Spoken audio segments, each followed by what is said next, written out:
আসসালামু আলাইকুম দর্শক, আমরা রয়েছি পঞ্চগড় জেলার জগদল হাটে। আজকে 17ই আগস্ট 2024 রোজ শনিবার। আমরা জানি শনিবার এবং বুধবারে হাটটি বসে, দুই দিনই ভরপুর আমদানি থাকে। তবে দিন দিন আমদানি কমে যাচ্ছে এবং মানের কোয়ালিটিও ভালো হচ্ছে। দর্শক, একদম ঝরঝরা শুকনা মরিচ পাওয়া যাচ্ছে হাটে। তো আপনাদেরকে জানানোর চেষ্টা করব আজকের বাজার কী ছিল। দর্শক, আপনারা যদি নিজেরাও আসেন, নিজে থেকেও কিনতে পারবেন। আমরা এই মুহূর্তে রয়েছি মেসাজ ভাই ভাই বাণিজ্যালয়, শাইনুর ভাইয়ের এখানে। দেখেন কি কোয়ালিটি সুন্দর ফুল মরিচ কিনছেন আজকে। দেখছেন জিরা মরিচটি 7,800 থেকে 8,200 টাকা, একটু বাড়তির দিকে জিরাটি। কারেন্ট মরিচ 8,400 থেকে 9,000 টাকা আজকের বাজারে কেনাবেচা হয়ে গেল।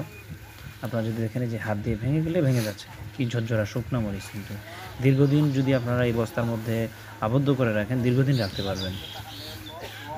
এই ভাইগুলো কাজ করে, আপনারা বা আমি যদি আসি থাকতে পারি না, এতটা ঝাল এবং এতটা ঝাঁজ নাকে ধরে। এরা কিন্তু কাজ করতেছে দীর্ঘদিন যাবত, ওদের কিছুই মনে হয় না, কিছুই মনে হয় না। কালারটা দেখেন, মাশাআল্লাহ, আলহামদুলিল্লাহ, বেশ গর্জিয়াস একটা কালার। আশা করতেছি অল্প কিছুদিনের মধ্যে মরিচের দামটা বৃদ্ধি হয়ে যাবে, কারণ আমদানি কমে যাচ্ছে। দর্শক, আমরা চেষ্টা করতেছি আপনাদেরকে প্রতিদিন বাজারগুলো জানানোর আপনাদের। আর আমি ব্যাপারীগুলোর তো নাম্বার দিয়েই থাকি। আপনাদের যে ব্যাপারীটি ভালো লাগবে, যে আড়তদারটি ভালো লাগবে, আপনারা যোগাযোগ করবেন। মাশাআল্লাহ, কেউ প্রতারিত হবেন না। আমি চেষ্টা করব আপনাদেরকে বিভিন্ন আড়তদারদের নাম্বার দেওয়ার জন্য।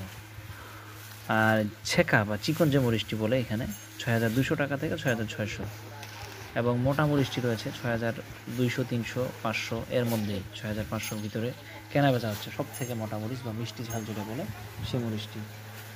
মোটামুটি আপনাদেরকে আমি বাজারটি জানানোর চেষ্টা করতেছি, পঞ্চগড়ের কোন হাটে বাজার কেমন যাচ্ছে, এভাবেই আপনাদেরকে জানানোর চেষ্টা করব। আমাদের সাথে থাকবেন। আর যদি কারো ধান থাকে, সম্পা কাঠারি, হাইব্রিড 29, 05, 34 চিরা, 90 চিরা, আমার সাথে যোগাযোগ করবেন। এই ধানগুলো আমি কিনি, ব্যবসাটা আমার ধানের। তো এগুলো যদি কেউ বিক্রি করার মতো থাকে ধান, আমার কাছে যোগাযোগ করবেন, আমি কিনবো। এবং কেউ যদি চিনি গুঁড়া, যে দিনাজপুরে সুগন্ধি চিনি গুঁড়া রয়েছে, আমি পঞ্চগড়ের বাজারগুলো জানানোর জন্য, আপনারা চাইলে এনাদের সাথে যোগাযোগ করবেন। আশাস্বরূপ আপনারা কেউ প্রতারিত হবেন না, এইটুকু বলছি। ভালো থাকেন, সুস্থ থাকবেন। আর প্রতারিত হলে জানাবেন, ইনশাআল্লাহ চেষ্টা করব সলভ করার। ভালো থাকেন, আসসালামু আলাইকুম।